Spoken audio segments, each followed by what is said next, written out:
Bonjour et bienvenue dans cette troisième vidéo de la série sur l'évolution temporelle d'un système chimique consacrée aux facteurs cinétiques et aux catalyseurs qui vont permettre de modifier cette évolution. Alors pour commencer, demandons-nous ce qu'est un facteur cinétique.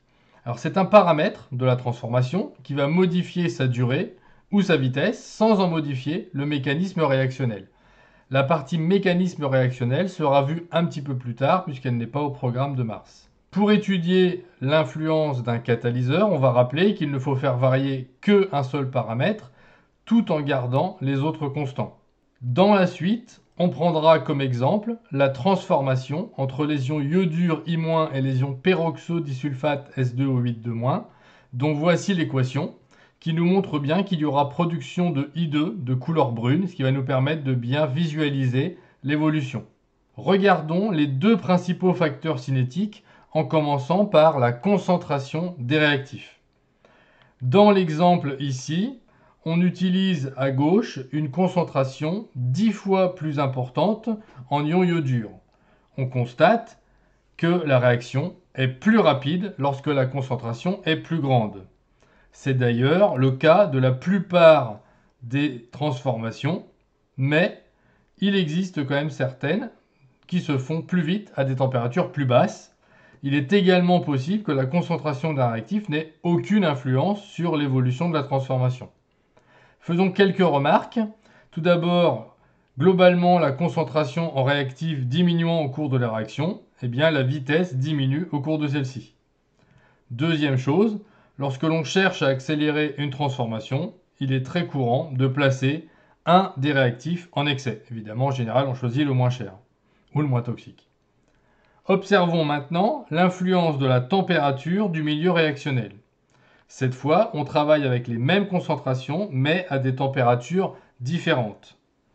On constate que c'est à la température la plus élevée que la réaction se fait le plus rapidement. Si on attend suffisamment longtemps, les trois mélanges arrivent au même état final. Alors, ce qu'on vient de voir là, c'est aussi le cas de la plupart des transformations qui se font plus rapidement à une température plus élevée. Tout comme pour la concentration, il y a toujours des exceptions, car en fait ça va dépendre du mécanisme réactionnel. Toujours pareil, quelques remarques. Au lycée, toutes les synthèses se font avec un montage de chauffage à reflux, où le rôle du chauffe-ballon est de chauffer et donc d'accélérer la réaction. On utilise aussi ce phénomène en cuisine, puisque quand on utilise un autocuiseur, ça permet de cuire plus vite en augmentant la température. A l'inverse, on utilise un réfrigérateur ou même un congélateur pour conserver les aliments plus longtemps en réduisant la vitesse des réactions de dégradation.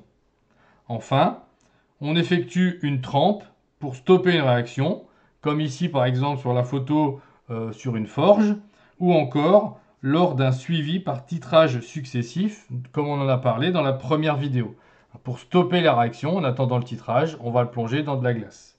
Alors on peut citer d'autres facteurs cinétiques comme le solvant, ou encore l'agitation, la pression si on a des gaz, ou encore l'état de division d'un réactif solide. Mais on vous demande surtout d'identifier un facteur cinétique qui sera souvent une concentration ou la température. On vous demande de l'identifier à partir de résultats expérimentaux, c'est-à-dire souvent des choses présentées sous forme de graphiques qu'il faudra exploiter, comme on l'a fait dans la vidéo précédente. Passons maintenant au catalyseur. Alors le catalyseur, ça va être une espèce chimique que l'on va ajouter au réactif et qui va modifier la vitesse de la réaction, mais sans modifier l'équation bilan. Mais par contre, il va modifier le mécanisme réactionnel. Alors s'il n'apparaît pas dans l'équation bilan, mais qu'il agit quand même, ça veut dire qu'à un moment, il va être consommé dans une réaction, puis régénéré à un autre moment. On distingue la catalyse homogène, où les réactifs et le catalyseur sont dans la même phase. Alors souvent, ça va être les deux en solution ou alors les deux en gaz. Ici, on a l'exemple des ions Fe3+, pour la décomposition de l'eau oxygénée. De la catalyse hétérogène, où cette fois-ci, les réactifs et le catalyseur sont dans des phases différentes. Le plus souvent, ça va être un solide dans une solution, comme c'est le cas par exemple sur la photo, avec un fil de platine, toujours pareil, dans une solution d'eau oxygénée qu'il va permettre de décomposer. On voit les petites bulles qui se créent à la surface du solide.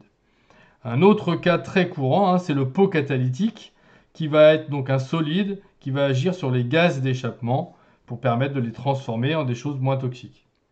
Enfin, on peut aussi parler de la catalyse enzymatique, où cette fois-ci le catalyseur est une enzyme, c'est-à-dire une protéine. Ici, par exemple, on utilise la catalase qui est contenue dans le navet, par exemple, et qui va aider à décomposer l'eau oxygénée. Alors, la catalyse enzymatique, elle est quasiment dans tous les procédés biochimiques, donc c'est très courant. Voilà, ça sera tout pour cette vidéo. Je vous remercie, à bientôt et au revoir.